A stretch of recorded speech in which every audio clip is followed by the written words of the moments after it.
大家好，我是魔法创作室，欢迎大家收看我的视频。在购买大米时，不要忘记带上一张纸。这张纸的作用出乎意料，不仅能帮助你省钱，还非常实用。然而，许多人并不知道它的真正用途。想知道更多吗？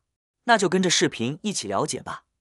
大米是我们日常生活中的主食，尤其是对南方的朋友来说，几乎每天都会吃到。如今市面上的大米品牌繁多，种类也各式各样。那么我们该如何挑选优质的大米呢？我的一位朋友经营米铺，已经有几十多年的经验。前几天他来我家做客，并在聊天中分享了一些选择优质大米的方法。今天我就把这些实用的技巧分享给大家。在日常购买大米时，我们常常会在超市或米粮店看到各种品牌和类型的大米，价格也各不相同。许多人在选择时常常感到困惑，误以为价格越高的大米就越好。其实，选择优质大米并不一定要依赖价格，只要掌握一些技巧，就能选到适合自己的优质大米。第一种技巧，在购买大米时，我们可以用手抓起米粒，仔细感受其质地，并闻一闻大米的香味。优质的大米散发着浓郁的香气，这是大家都知道的。而陈年旧米则常常带有一股霉味，容易辨别。通过这种简单的方式，我们可以选择到新鲜、优质的大米。第二种技巧，看大米的光泽。正常的大米颗粒大小均匀，光泽感很好。如果大米缺乏光泽，建议不要购买。一般来说，大米表面会有一个小白点，这个小白点越小，或者完全没有，说明大米的质量非常好。相反，如果白点较大，建议也不要购买。第三种技巧，我们准备一张纸，最好是白色的餐巾纸，这样更明显。接着将纸从中间分成两半，然后将纸张摊开。接下来取一个碗大米，抓取一小把大米，放在纸巾的中央，随后用纸巾将大米牢牢包裹起来，确保大米被完全包裹。最后用力捏紧纸巾，捏的时间大约为30秒到1分钟。这样的操作有什么作用呢？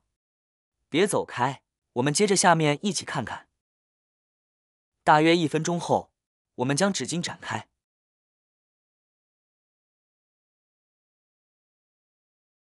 然后把大米倒入碗中，接着再来看一看纸巾上的印记。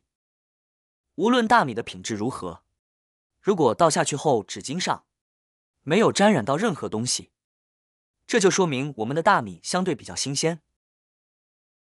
现在我们来试一下另一碗大米。我们用同样的方法，先抓上一把大米，放在纸巾上，然后将大米牢牢包裹在纸巾中，接着用力将纸巾捏紧，保持约1分钟。时间到了后，我们慢慢拆开纸巾，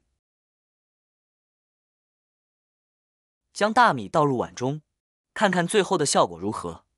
当我们检查纸巾时，会发现上面同样没有沾染到任何东西，这说明我们这碗大米也非常新鲜。如果是陈年旧米，大米或其表面的淀粉很容易就会沾染到纸巾上，这样的结果明显不同。通过这个方法，我们在购买大米的时候，可以轻松地分辨这个大米到底是新鲜大米还是陈年旧米。不管是东北小米、珍珠米，或者是像我这种长颗粒大米，用这个方法都是非常的实用。第四种技巧，看大米的硬度。大米的硬度通常由其蛋白质含量决定，蛋白质含量越高，大米的硬度也就越大，因此偏硬的大米通常被认为是优质米。挑选一颗米粒放入嘴中咬一咬，可以感受到它的硬度。一般来说，新米的硬度往往高于陈米，而水分充足的大米则比水分较少的大米更硬。晚稻米的硬度通常也会高于早稻米，因此如果大米在咬后能感受到脆而硬的口感，这通常说明它的质量较好。第五种技巧，我们可以准备一个打火机，接下来看看如何利用它。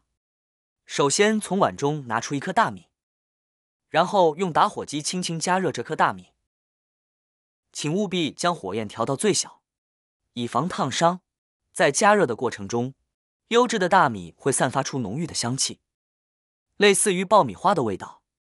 相反，如果大米质量较差，烧制过程中可能会散发出刺鼻的气味。这个方法特别适合喜欢抽烟的朋友，可以随身携带打火机，随时体验这种独特的香气。第6种技巧，看大米的颜色。在选购大米时，可以抓上一把放在手掌心中仔细观察。